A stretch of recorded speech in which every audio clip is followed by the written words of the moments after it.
Hi, welcome back to my channel. You're watching Michelle with Michelle's Life. Today's video is a very special video. I want to review the debut novel, If I Was Your Girl by Meredith Rousseau. I listened to this book via audiobook, and the narrator of that book was Samia Mounts, and she did a phenomenal job. Samia's ability to capture Rousseau's southern atmosphere was perfect and on point. So I was interested in this book because it was advertised as a trans YA novel, and I have never read a trans YA novel.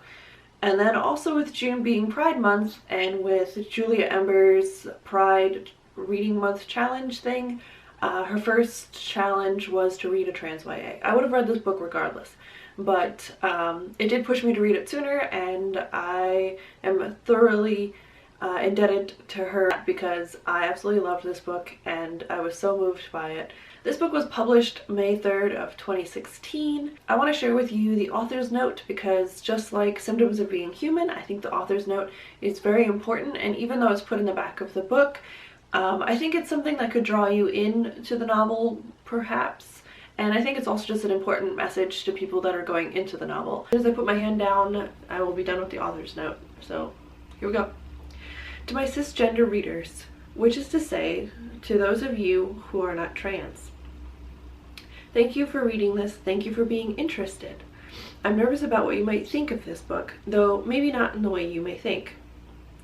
I am, of course, anxious that people might not like it, but even more than that, I am worried that you might take Amanda's story as gospel, especially since it comes from a trans woman. This prospect terrifies me. Actually, I am a storyteller, not an educator.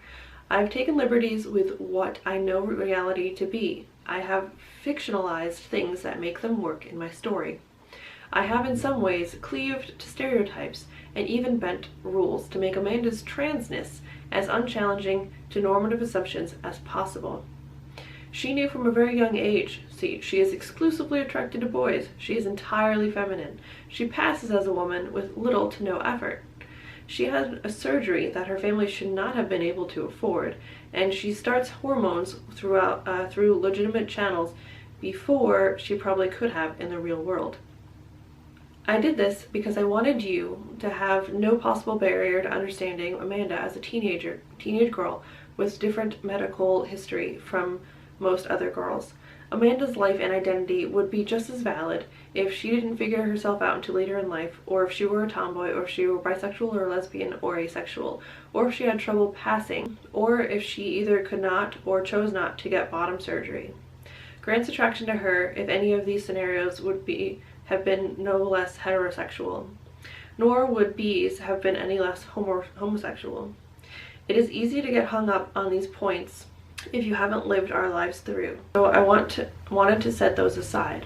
I hope that having gotten to know Amanda, you will not apply the details of her experience as dogma other trans people must adhere to, but rather as inspiration to pursue an even broader understanding of our lives and identities, as well as your own understanding of gender and sex. I just wanted to reiterate what Rousseau said in that this book is not to be used as a trans manual. This is not how all trans women are to be defined or viewed. This is just a fictional account of a trans woman, and that's it. It's just to get it out there and for it to be explored, but not as to be used as an educational tool.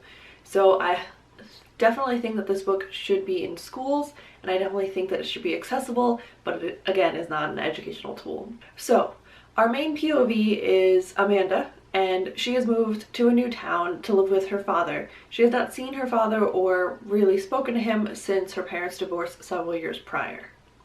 We get flashbacks to the past, and they go back about 2 years, and those flashbacks show us what her family life was like, and her school life was like, and her medical life was like before her transition to her truer self. These flashbacks are given to us almost at like random times, it seems, but Rousseau has given them to us at perfect moments to make us feel how we should be feeling for Amanda.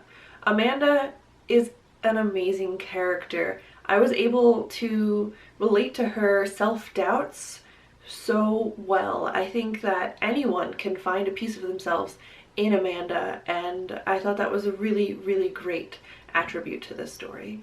One thing I really want to focus on in this review too is Samia Mount's ability to transform this novel, give it so much personality and voice.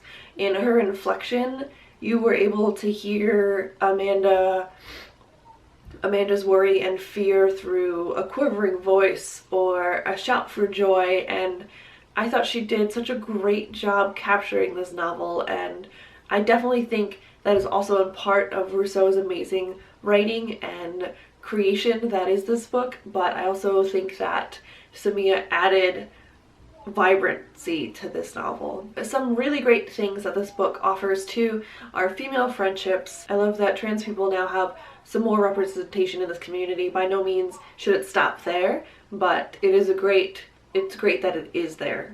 I love that this book is getting such acclaim and attention, because we definitely need more trans representation in the book community. I think this is great for that reason, and it was just so well done. Another great thing that this book had was parents. Of course they were flawed, everyone's flawed, even parents, which I am learning as a parent myself, and but they were there, and the Rousseau showed you their struggle with going through the experience with Amanda, and it was just nice that they weren't just like cast aside or in the background. I mean, sometimes they were, but they kept coming forward and living this life with Amanda, and I thought that was really important. Another really strong thing about this book was the South and how it was portrayed, with some of the religious attributes and some of the ways the characters thought and the environments and like their hobbies and stuff. It was very full in that way.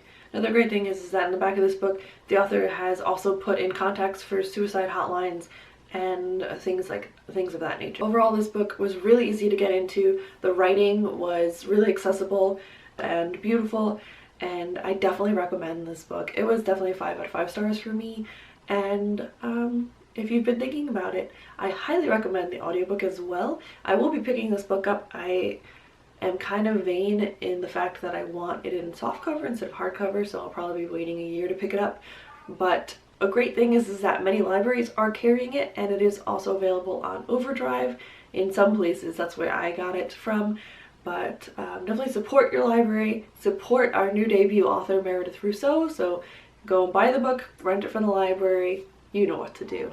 Thank you all so much for watching, and I'll see you guys next time. Bye!